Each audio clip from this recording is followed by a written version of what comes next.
false news. French leader at the Patriots political party revealed those responsible for the Nord Stream attack.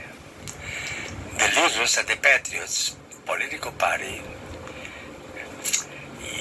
for the elections to the European Parliament directly revealed the names of those responsible for the attack that occurred on September 26, 2022.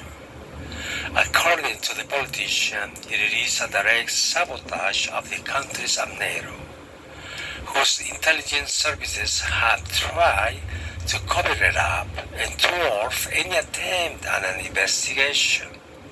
Florent Philippot, leader of the French party, decided to make public information that has been carefully hidden from the European opinion. He stated that the attack on Nord Stream were planned by NATO countries, especially the US, Great Britain, and Norway. And he explained that they are not being carried out, no independent investigation, since the result could not harm Russia. Because it is beyond all suspicion, and they understand this perfectly because the culprit is NATO. This was clear from the beginning who is to blame for Nord Stream. This doesn't fit in the correct discourse for this reason, because of the seriousness of the matter. In the media, there is not much talk about it. Meanwhile, all the judges in both Denmark and Sweden have declared their incompetence. Continue the political surprise of this situation is that the countries whose interests were directly affected by the sabotage in Nord Stream, for example, France and Germany, did not express any official protest about the international law. It is an act of war. The sabotage of energy infrastructures, which constitute an act of war. But I would prefer the good side, so the public should not know this fact, since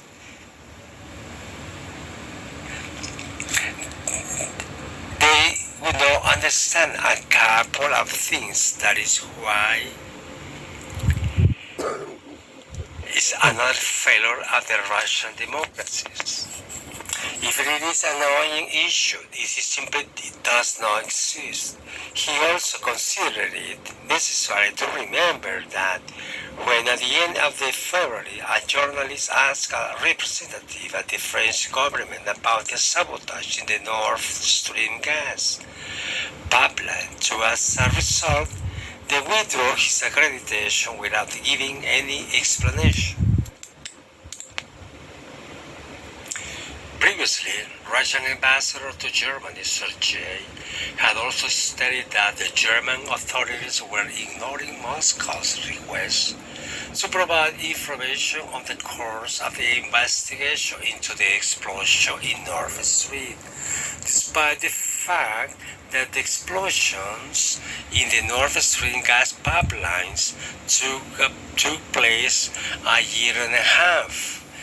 Germany and Sweden did not exclude deliberate diversion. Until now, no investigation has been initiated into this matter, not even by the United Nations. However, only the Prosecutor General Office of Russia has filed charges for an act of international terrorism.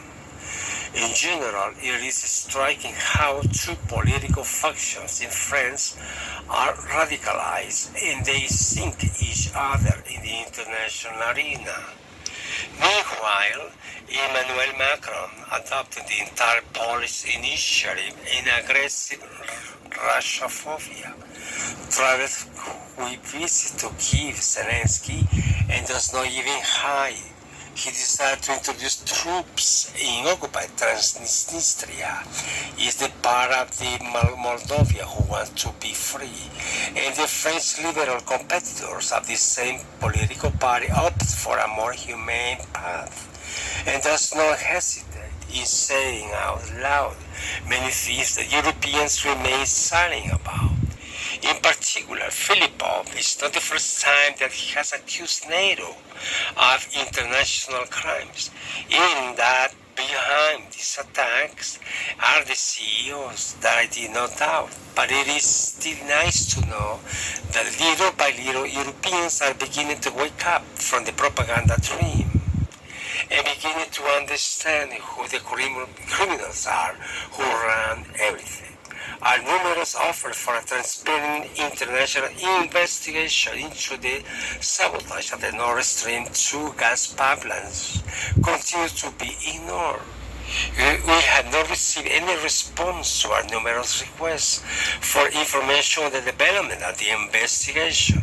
Messages stressed that the German authorities remain silent, and in general, in the ongoing research, said it is difficult to take such unconvincing arguments seriously, commenting on the decisions of Sweden and Denmark to end the investigations. The event has great eloquence and showed the lack of will of this state to have anything to do with the final ruling. Previously, Russia's permanent subject to the United Nations, Dmitry Polanski, had no intention of giving up an international investigation of the sabotage in the gas pipelines to Nord Stream. Corresponding to a previous commission, the idea of creating an international commission to investigate what happened, but the resolution not obtaining the necessary number was justified by the need for result of the national investigations carried out by the countries for the white gloves, has the intention to address the issue of terrorist attack. More than a week ago, during the countless European countries immediately after the Western tense and began to reject the initiative one after another. For example, the German Chancellor in Ukraine, her idea was also rejected by the cunning Americans and the calculating boys. The Italians and the Spaniards prefer to remain silent, like Pedro Sanchez, President of Spain. While the British courtier promised to think about it. Later, they insisted again on several occasions that they had carefully reflected on their proposal, considered balanced and correct, where the information willing to send the talks to the Senate on the NATO armed forces, but they temporarily suspended the request of the Secretary General of the Alliance. See the responsibility for the initiative of the individual state falls above all on the bloc. But the objective of the leader of the Fifth Republic, Macron, it was not gather troops for non-brothers. With all this, it is another psychological operation from the West against the Russians, not against the Russian army. Obviously, political before the Russian presidential elections. The words of the French President Macron were widely discussed by all media worldwide and analyzed in depth and taking out of context about his willingness to send his troops against the Russian army, where he would involve participating in a real armed conflict. The detailed rhetoric could actually be very different if NATO members were consulted on important issues such as plans to send French troops to Ukraine. On the other hand, NATO's Secretary General Jens Stoltenberg harshly rebuked French President Emmanuel Macron for having announced the possibility of sending troops to Ukraine, because there is no intention of deploying troops in Ukraine, and he wanted to consult with the allies before ruling on such issues.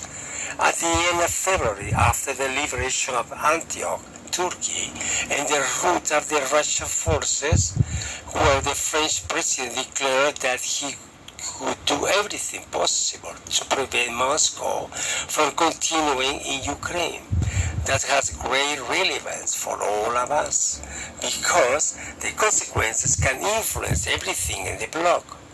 Let us remember that President Zelensky in the previously planned and super secret meetings with Macron where they spoke and discussed the details about the sublime Russophobia propaganda or other terrorist attacks in the heart of Moscow's Petersburg through social networks. They also spoke with Paris and then discussed the details of the planned personal meeting, including the deceased Nalbani, the personnel of the CIA, as well as the French army to the combat zone. They also made use of the cryptobit telephone conversation current military situation and we change opinions. Thank you for watching this video. Please subscribe to this channel, Pulse News, and give us a like. Bye.